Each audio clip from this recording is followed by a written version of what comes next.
Imagine sitting in class and you feel the desire to raise your hand, but all these thoughts start racing through your mind. What if I say the wrong thing? What if they judge me?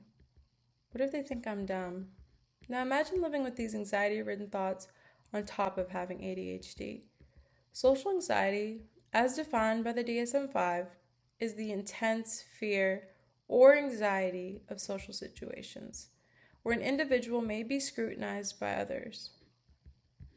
ADHD is identified as a stable pattern of inattention and impulsivity and is classified as a neurodevelopmental disorder.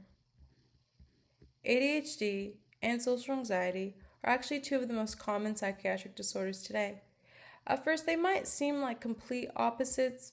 Social anxiety is typically tied to shyness and fear, while ADHD is tied to impulsivity and inattention. But studies have shown there is a strong association between them, and that this overlap is common in both adolescents and adults. For college students, having both ADHD and social anxiety can make it hard to manage everyday life, relationships, and even their self-esteem. It is important to understand how social anxiety affects college students diagnosed with ADHD in order to see their challenges in school, relationships, and personal well-being. In fact, research has shown just how closely these two conditions overlap. More recently, one study reported that the rate of childhood ADHD comorbidity was 62.1% in a group of 142 adults diagnosed primarily with social anxiety disorder. Many of these students avoid seeking help, but when one does, it's important for therapists and educators to recognize these behaviors so they can support students dealing with this comorbidity. Having both disorders creates a push-pull effect. ADHD can drive a person to seek stimulation and connection with others, while social anxiety makes them fear judgment and rejection. This constant conflict can take a heavy toll on their lives. Students with social anxiety may look unfocused, but in reality, their minds are racing with overwhelming thoughts that leave them frozen with fear. When ADHD is also a factor, it becomes even harder to stay focused for long periods. Combined with restlessness, poor concentration, and anxiety-filled thoughts, the consequences can be impactful. Students with ADHD and social anxiety disorder face many challenges, starting with their fear of asking for help. Because they worry about how others may perceive them or fear rejection, these students won't rely on others and will avoid seeking help even when the tasks feel unmanageable. On top of this, the pressure of so many tasks and deadlines can make an ADHD student feel extremely anxious and may keep them from completing the work at all. Poor planning skills, procrastination, and forgetfulness add to the struggle, making it harder to stay on track with school responsibilities. In college, too often, there are partnerships and group assignments that call for interacting, teamwork, and participation in getting the assignment done. For students with ADHD and social anxiety, this can feel overwhelming. ADHD can cause disorganization and procrastination, while social anxiety fuels the fear of saying the wrong things or being judged. And if the group has to present, this can feel like the end of the world. It triggers obsessive worry, forgetfulness, and intense stress.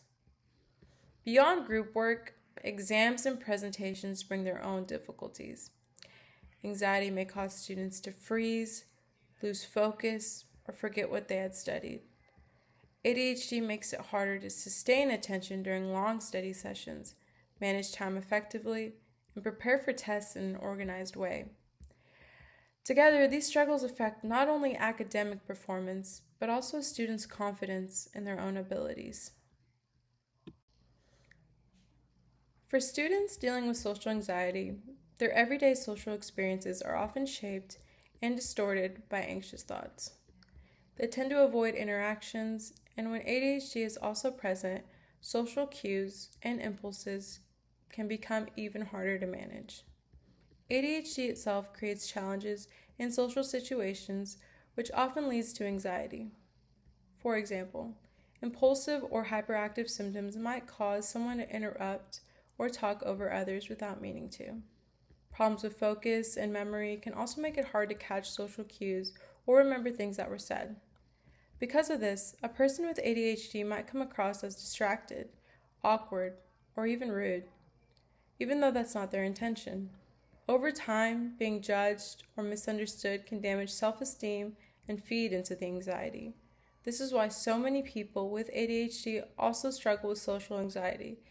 It often grows from years of criticism and self-stigma.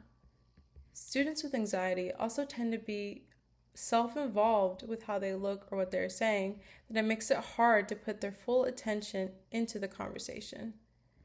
ADHD adds to this difficulty by amplifying distractibility and making it harder to focus.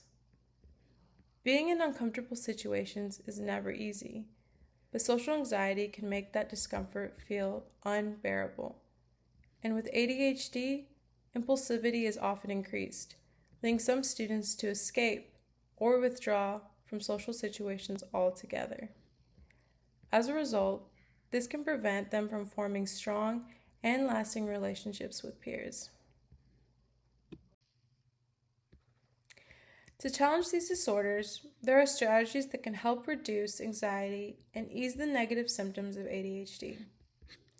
Letting go of negative thoughts is difficult, but with practice and often with regular therapy, new habits can form. Acknowledging negative feelings, taking a moment to breathe, and reframing the situation can help decrease anxiety. In situations where a person is uncomfortable, taking the time to think back to when they acted courageously can boost confidence and self-esteem.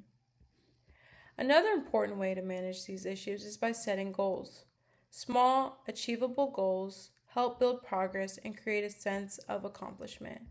For example, a goal might be making the effort to interact with one person in class.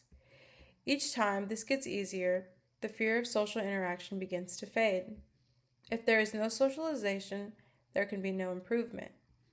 Students must learn that it is okay to confide in others and ask for help. Positive self-talk can also be powerful. Reminding yourself with phrases like, "I am confident," or "I am capable," in fearful situations can help guide these students through it. Finally, improving well-being requires being mindful of health, practicing relaxation techniques, eating well, exercising for focus and less stress, and most importantly, recognizing triggers all play a role. By identifying triggers, students can tackle them head on and better manage their fears. Understanding how ADHD and social anxiety work together is important because it shows just how much these struggles affect a student's success and well-being. College is already stressful, but for students with this comorbidity, even everyday tasks and assignments like socializing, group projects, studying, or giving presentations can feel impossible. Recognizing these challenges matters. It can lead to more compassion, more support, and better outcomes for students, both from educators and mental health professionals. With the right understanding, students with ADHD and social anxiety don't have to feel stuck. They can find strategies and resources that help them thrive, instead of just surviving. These are my references. Thank you for your time.